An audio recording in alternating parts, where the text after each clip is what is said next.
Okay, let's unpack this. Zurich, Switzerland, Hmm. crowned the most expensive city on, well, planet Earth in 2025.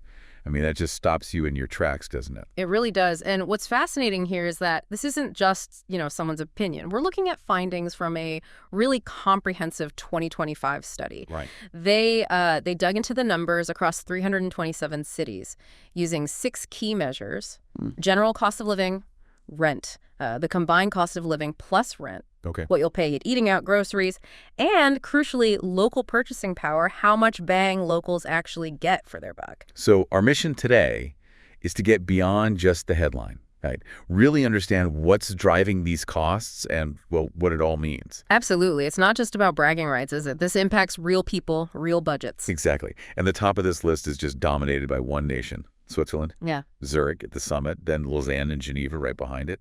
Then making a bold statement. You've got New York City coming in strong. It makes you wonder, what's the secret sauce in these places? Or maybe the secret spice that jacks up the prices. Huh, yeah. And this is where it gets really interesting for you, the listener. Mm-hmm. Whether you're maybe thinking about your next trip or just keeping an eye on global economic shifts or, just playing curious why some places cost so much more. This deep dive is definitely for you. We're aiming for that sweet spot, getting you well informed, but without the information overload. Okay, so let's tackle this Swiss takeover then, starting with the champion, Zurich. Right. Its overall cost of living score, highest in the study, a hefty 103.8. And prepare your wallet, because it also tops the charts for restaurant prices at 104.1. Ouch. But here's a fascinating twist. The one? Zurich also boasts the #1 spot for local purchasing power. It clocks in at 158.3. Wow, okay. So yes, things cost a pretty penny, but the folks living there seem to actually have the financial muscle to handle it. That's a really crucial point to digest. Zurich's high expenses are fueled by this potent mix. Right. Really strong demand for living there, high wages, which, naturally push up prices. Sure.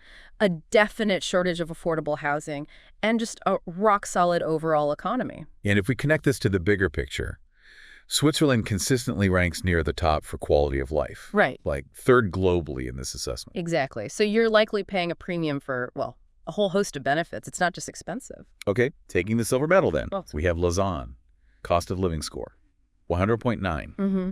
Now, prepare to be surprised because Lausanne actually outstrips even Zurich in one, essential area, Yeah. groceries. Get out. Really? It holds the global #1 spot with Yeah. a score of a 105.9. Yeah. My weekly shop feels expensive enough I can't imagine those prices. Wow. It's those kinds of details that really jump out, isn't it? So while Lausanne shares many cost drivers with Zurich, pricey housing, high demand, strong economy, great quality of life, its grocery index being even higher suggests, well, maybe different supply chains, import costs, local factors perhaps. Interesting. And its rent index tells a slightly different story, ranking 34th. Right. Which brings its overall combined cost of living and rent index down a bit compared to Zurich. Still incredibly high, mind you. And completing the Swiss podium sweep at #3 is Geneva.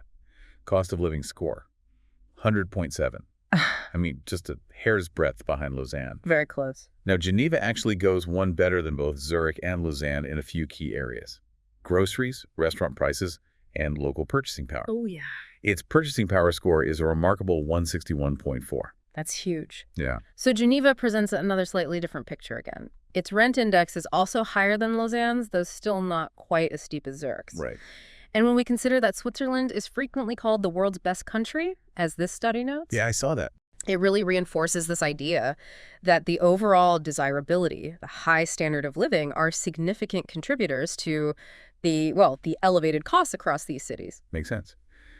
Before we leave the land of cuckoo clocks and amazing scenery, we also find Basel at #5 and Bern at #6. Still in the top 10. Basel actually boasts the highest local purchasing power on the entire list. Get this, 176.9, despite a cost of living score of 98. That's incredible purchasing power. And Bern, while having a cost of living of 95, has a surprisingly lower rent index ranking, way down at 76th. Huh.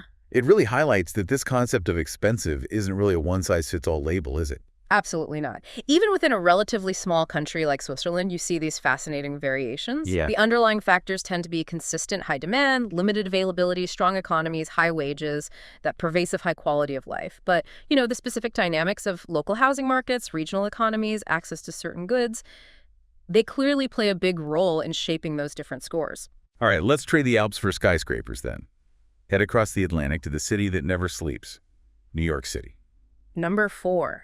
Lands in 4th place with a cost of living score that's, well, almost perfectly 100 across the board. The baseline, basically. Right, if you can call being the 4th most expensive city baseline. Right. But it does claim the top spot for both rent index and the combined cost of living plus rent index. Yeah, and what immediately stands out about New York is that its high cost of living reported as being, 26% higher than the U.S. national average, seems heavily driven by those, eye-watering housing costs. Mm-hmm.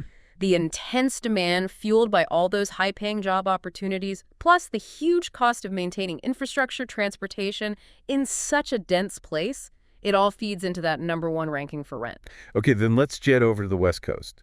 San Francisco, the Golden City, at number 7. Right. Its overall cost of living score is a bit lower than the Swiss top tier in New York at 90.5.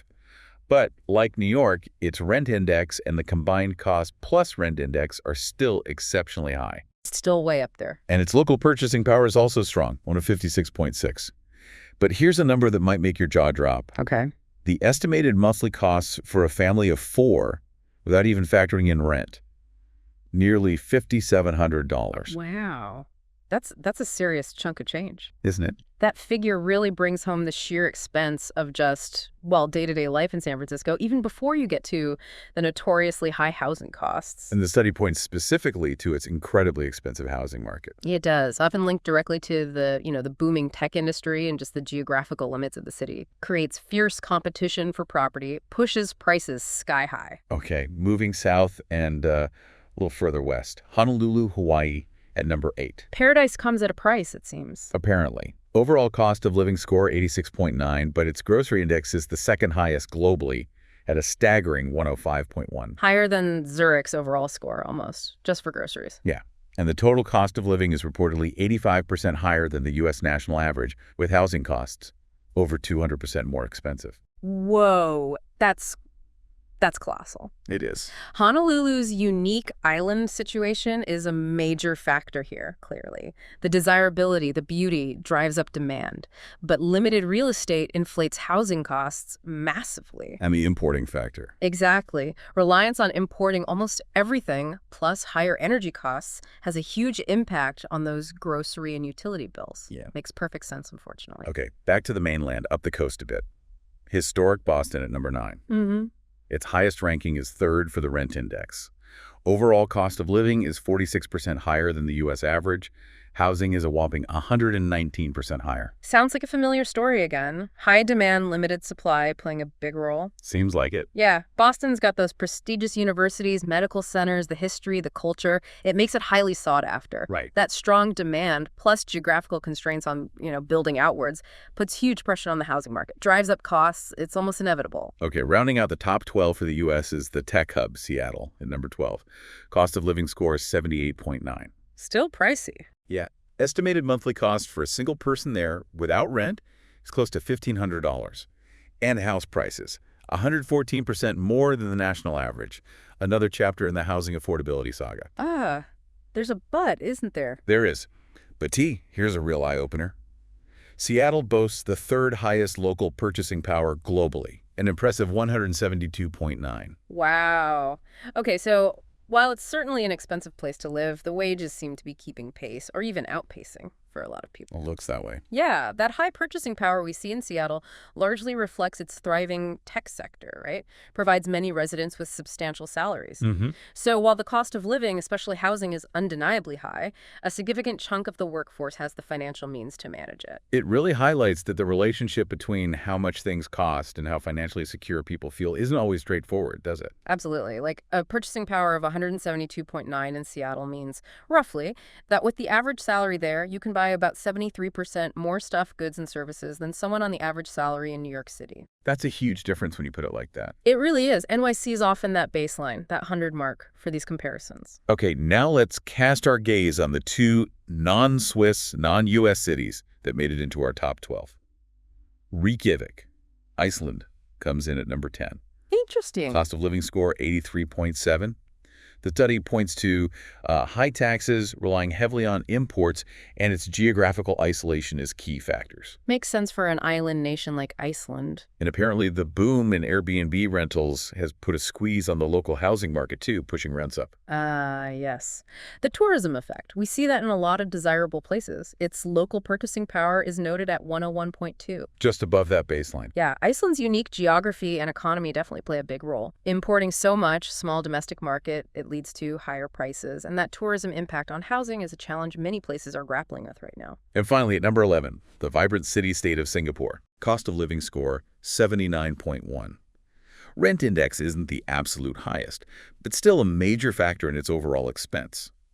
Interestingly, its local purchasing power is also quite robust at 93.8. It's still pretty strong, yeah. The factors cited for Singapore: limited land area, high demand for resources, a strong currency, and, you guessed it, Inflated housing costs. Bingo.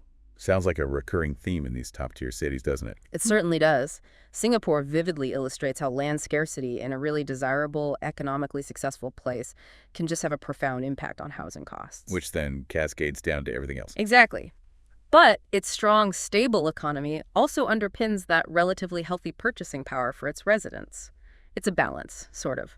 So as we, synthesize all this information, we see some undeniable patterns emerging, don't we? Definitely. High demand, strong, stable economies, often linked with a high quality of life, and that persistent issue of limited housing supply. They seem to be major forces driving up costs across the board. Yeah, those are the big ones. But we also see some really interesting contrasts, particularly in those cities where a high cost of living is, well, somewhat offset by significant local purchasing power, like Seattle or Basel. Right. It's not a simple picture. Not at all. What's particularly insightful is seeing how these global economic forces just manifest in distinct ways in each city. While the basic economic principles might be similar... And local flavor is different. Exactly. The specific local dynamics, geography, trade dependencies, the strength of certain industries, they all contribute to the unique cost profile that defines each of these expensive cities. Okay, so we've navigated our way through this fascinating list of the world's most expensive cities. Switzerland clearly staked its claim at the very top. Dominating. The United States has a strong presence, and we've looked at the unique circumstances in Reykjavik and Singapore. But it's clear, isn't it, that a hefty price tag doesn't automatically mean a diminished quality of life, especially when you look at Switzerland or those U.S. cities with strong purchasing power. That's the key takeaway, perhaps. Which leads to a really thought-provoking question for you, the listener. Go on. When we talk about a city being expensive, what does that word truly encompass for you? Is it purely about the numbers, the cost of stuff? Or do factors like quality of life, access to opportunity, the actual purchasing power people have, do those need to be integral parts of how you define expensive? That's a great question. And with such a diverse range of factors driving these costs, it really sparks another question, doesn't it? What might this list look like 5, maybe 10 years down the line? How will future economic shifts, technology, maybe even evolving trends in how and where we work, how will that ultimately impact the affordability and the attractiveness of these cities and others around the globe? Definitely something to keep pondering. The world keeps changing, and so will this list, undoubtedly.